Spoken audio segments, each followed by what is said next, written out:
right, up next, Sony PS X75.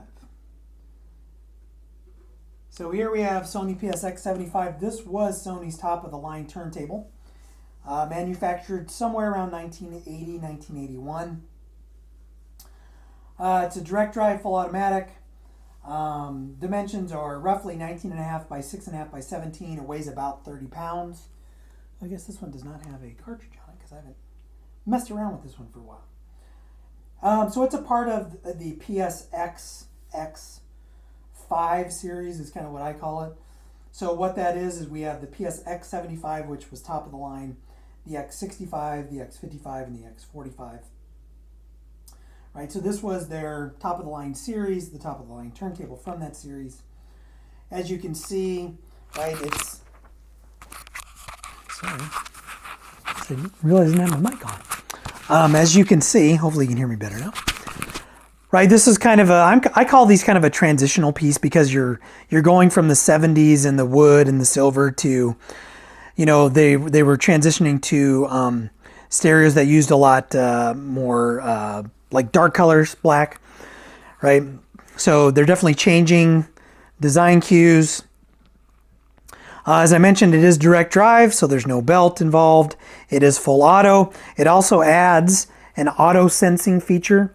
So what happens is the light shines down onto the platter, and then these prisms, these openings in the slip mat, right, will pick up the light, and it will automatically adjust the lead-in to where the tone arm is going to drop and the speed of the record. So that's good and that's bad. If you have a translucent record, it's not going to function properly. In fact, it's going to sense that there is no record there, and the tone arm should return to the stand so you don't damage the stylus on the cartridge. In terms of operation on this, it's pretty simple. Everything's a push button, so you have power, you have motor off and on, arm transport in and out, tone arm elevator button. You do have a quartz lock indicator, right? So this will say that it's locked. You do have a speed selector. You have a repeat button, start and stop. That starts and stops the full auto functionality.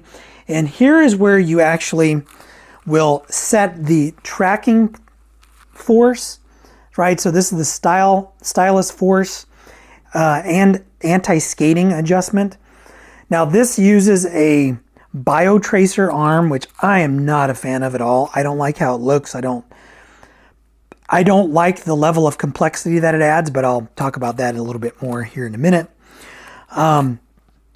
So, you know, in terms of playing a record, pretty easy. In terms of setup, right? The setup on this is pretty complex because you've got to put the tone arm in a position, in a certain position here. You've got to adjust it to where it's floating, and then you've got to adjust the tracking here, and it's just a convoluted setup. It's supposed to be a superior arm. I don't know if it is or not. I prefer the X65 arm to this one because it's traditional and it's easy to work with. So this one, I mean, you have to watch a video on how to even set this thing up. Now this turntable, it has one more really cool feature though. You can adjust the tracking. I mean the height. You know, it has that horizontal alignment or the vertical alignment of the tone arm. Sorry, it's been a long week. So you do have that adjustment on the fly that you can do. VTA adjustment on the fly. So in terms of operation, easy. In terms of setup, pain in the butt. Serviceability, horrible. Advanced, not fun. This one I cannot get to a point where it is working 100%. I have narrowed it down to a bad integrated circuit. It works, and I can play a record manually and it will return the tone arm at the end. It will also automatically drop the tone arm into the proper position for a 33 record. But what it does, and I didn't release a video on this because it's hours of me trying to figure out how to get it to work, and I couldn't get it to work. But basically what the tone arm does is it comes over and then it bounces around for a little bit, finds its spot, and then it drops. And I went through all of the alignment and adjustment procedures. I replaced every capacitor. I bought a new board for this, thinking that it was one integrated circuit, but then there was another integrated circuit. So I've got it down to where there's either a broken wire in the coil. There are 2 coils that sit up underneath here. And I know I'm kind of jumping ahead into the serviceability. Well, I'm probably jumping into details that you really don't need to go into on this video, or I don't need to go into on this video. But there are 2 coils underneath there that help sense the position of the tone arm, and it's just a nightmare. And I even went through and I tested those to make sure they were intact and good, and they were. So anyway, advanced, gremlins galore. Integrated circuits, LEDs for sensing the position of the platter and the tone arm and all this stuff as well, right? Coils, every capacitor needs to be changed.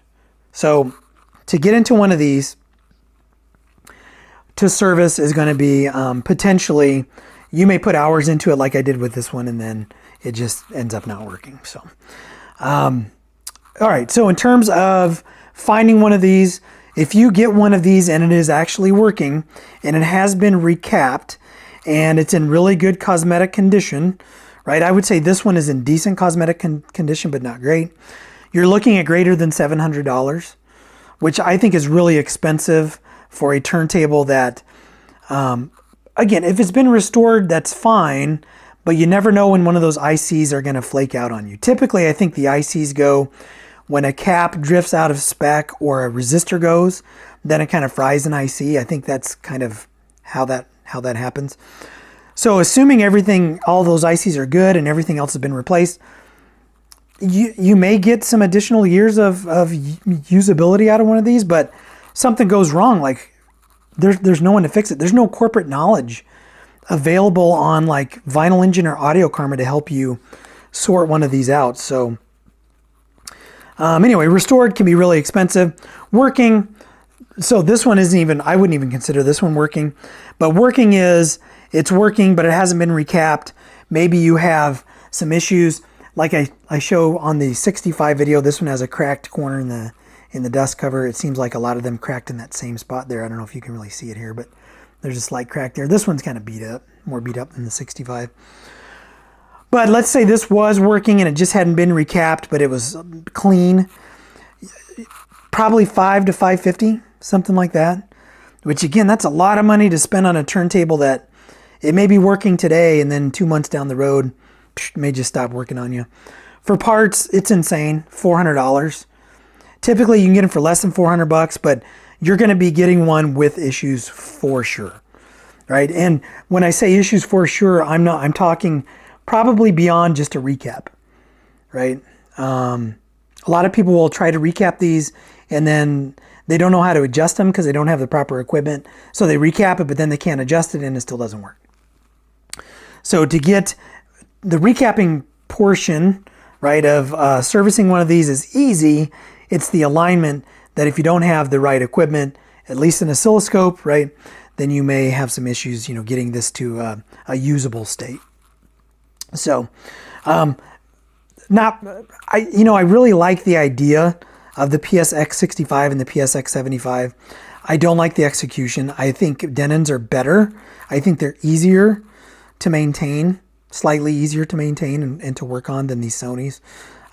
There's a lot more corporate knowledge of the inner workings of a Denon available on the internet than on these Sonys. At least that's what I've found as I've been working on this stuff. But even with the Denons, it's really hard to find pros to help you if you get stuck on something. So anyway, that's the Sony PS X75. I am going to do a head-to-head comparison between the two. Talk about what I like and don't like with each turntable. But that's all I'm going to cover for this one for now. So stay tuned. If you like what you see, hit like, hit subscribe, and I'll catch you in the next video.